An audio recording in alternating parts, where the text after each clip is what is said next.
Hello guys! This is Coach Ariel Chioson. I-demo ko sa inyo ang ating product na ABD Tech. No? Ito po ay tinatawag na Power Efficiency Enhancer Device.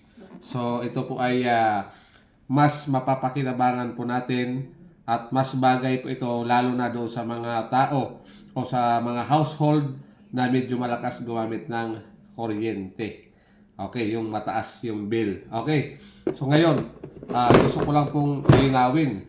Yun pong ating ABD Tech Power Efficiency Enhancer. So, importante po guys, ang ABD Tech device ay hindi po ito power saver or energy saver device. Ito ay isang power efficiency enhancer. So, ang pangunahing purpose ay protektahan ang ating mga appliances para saan mas tumagal ang lifespan at maiwasan ang damage dahil sa unstable na kuryente. So, pangalawa, meron itong power factor correction.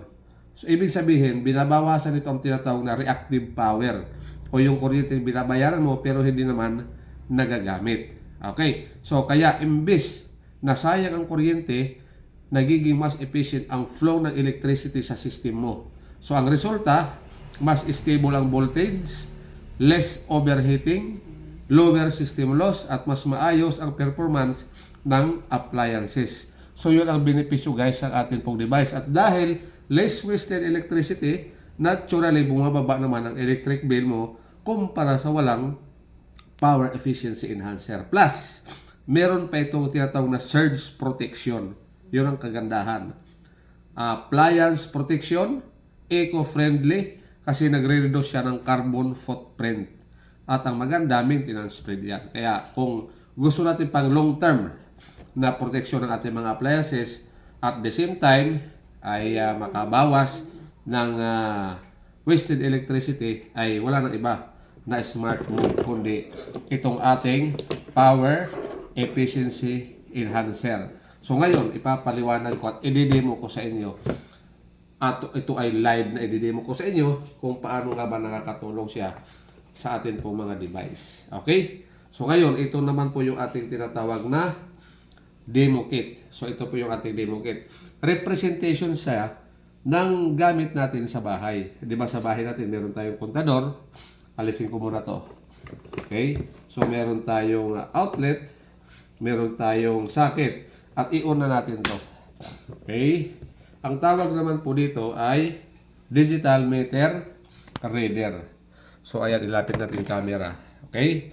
So, yung nakikita po natin sa taas, ito, 243 siya, no? Yan ang voltage. Ito yung ampere, at ito naman yung wattage o yung konsumo. So, 0-0 pa siya. Kasi wala pang appliance na gumagana dyan. Okay? So, now, ang testingin natin, meron tayo ditong 50 watts. Ayan, oh. So, 50 watts. Ang expectation natin, guys, dito, at least 47 or 48, 49, at kahit 50, yan ang tama. Yan ang kanyang capacity hanggang 50. So, tingnan natin guys, pailawin natin siya kung ilang watts po yung papasok sa kanya na kuryente. Okay? So, go. So, ayan. So, nakita natin 53. Diba? Ilapit ko pa. So, ayan. 53 siya. So, sobra siya doon sa kanyang capacity kasi 50 watts po siya. So 53 ang nare-read po ng ating digital meter reader. So meaning, stress yung ating bulb kasi sobra doon sa capacity niya yung na-read niya o yung pumapasok sa kanya. Kasi 50 watts lang siya, ang na-read natin dyan is 53.4. So stress po siya. Pagka-stress po yung ating mga appliances sa bahay dahil sa mataas na voltahe at hindi regulated yung ating electricity, ay nai-stress din po yung ating mga appliances. Hindi lang po yung bumbilya. Kasama na po dyan yung freezer, kung meron tayong freezer, meron tayong refrigerator, meron po tayong TV, electric fan. So lahat po ng ating mga appliances. Okay, so ito na maganda. So paano naman makakatulong itong ating power efficiency enhancer? So ito maganda. Ilagay po natin siya dito. Nakaparallel lang siya, no? Isasaksak natin, i-plug in natin. So ngayon, yung 53 niya kanina ay naging 19 na lang o 20 yung kanyang konsumo. So, di ba? So, maganda. So, ayan. So, di ba? O, ilapit natin yung camera para kitang-kita. Ayan na lang po yung konsumo niya, no? So, bakit po nagkaganon? Kasi po, niregulate niya, kinurek niya yung tinatawag na power factor. Di ba? So, ayan po, yan. Kaya protection po talaga siya, guys, no? Okay, so i-off naman po natin siya. Ang next na susubukan natin ay yun naman po ating kettle. Okay? So, alright. So, ipakita po natin yung ating electric kettle. Ayan, guys, oh. So, may tubig siya, no? Susubukan naman natin. Kasi yung electric kettle ay considered po siya na resistive load. Yung mga resistive load po, ito may mga heating component. So, malakas po sila kumonsumo ng kuryente. Sige, i-on natin, guys, no? O-on natin. Okay, yung ating kettle. So, nakita natin kung gaano siya kalakas. So, ayan, guys, no? Tingnan natin. 1,638 o 37. Sige, 1,637 po ang konsumo niya, ang wattage. Ganun ka lakas, guys, yung yung ating pakuluan ng tubig, no? Yung ating electric kettle. So ayan, naririnig po natin kumukulo siya, no? So ang maganda, ito yan. I-off muna natin kasi ang tamang paggamit po talaga niya. Hindi, ilagay muna natin ito sa tabi. Okay, so 1,636 yan, guys. Pag nilagay natin siya, nagiging na lang siya, 1,615.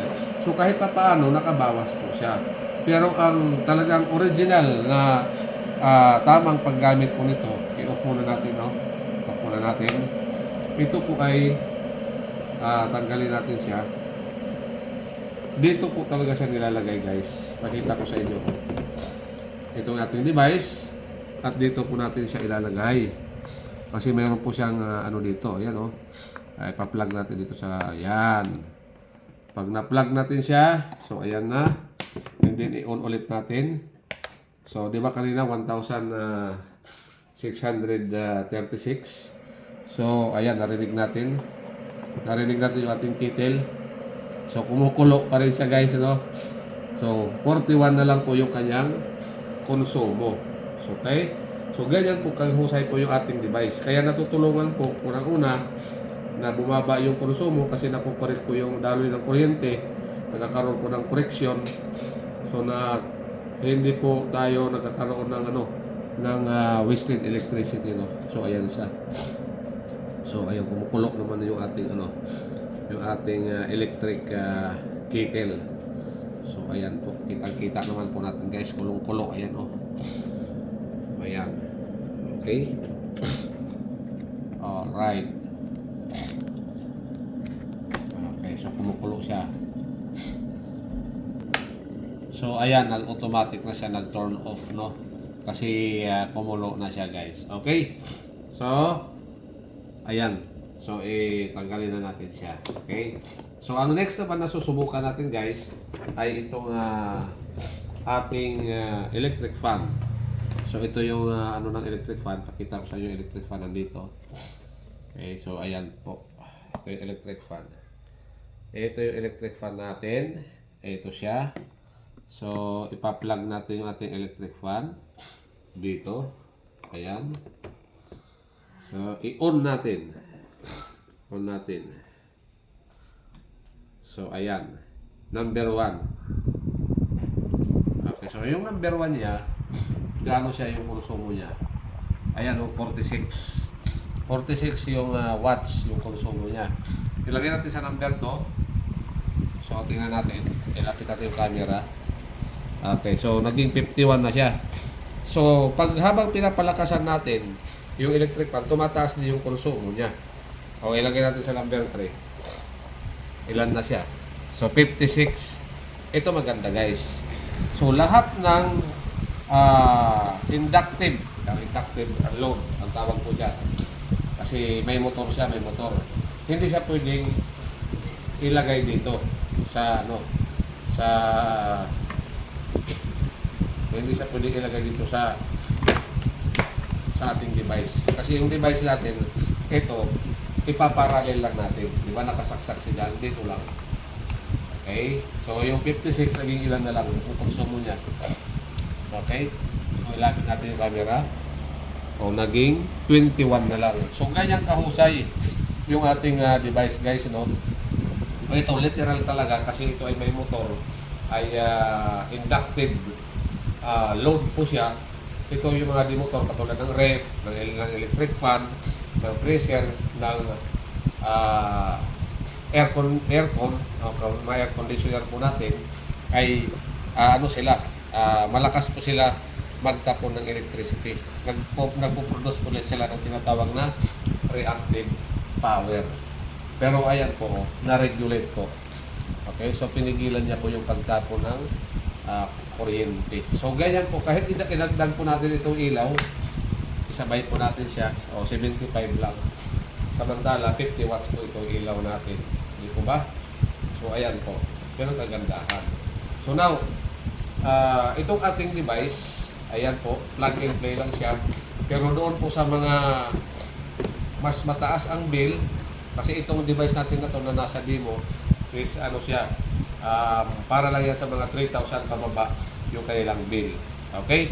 So kung ang bill mo ay 3,100 pataas hanggang 7,000, meron tayo dito mas malaki, yun na po yung kinakabit po sa ating mga circuit breaker. Nakaparallel po siya.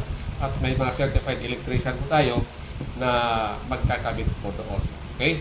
Hindi ito basta-basta kinakabit ng kung sino-sino lang. At kung mas mataas pa rin, mga nasa 18,000 ang bill po ninyo, o 8,000 mahigit hanggang 18,000, meron po tayo tinatawag na 100 microfarad. Okay? So, yun po yung kinakabit natin. Okay? So, hanggang dito lang muna tayo, guys.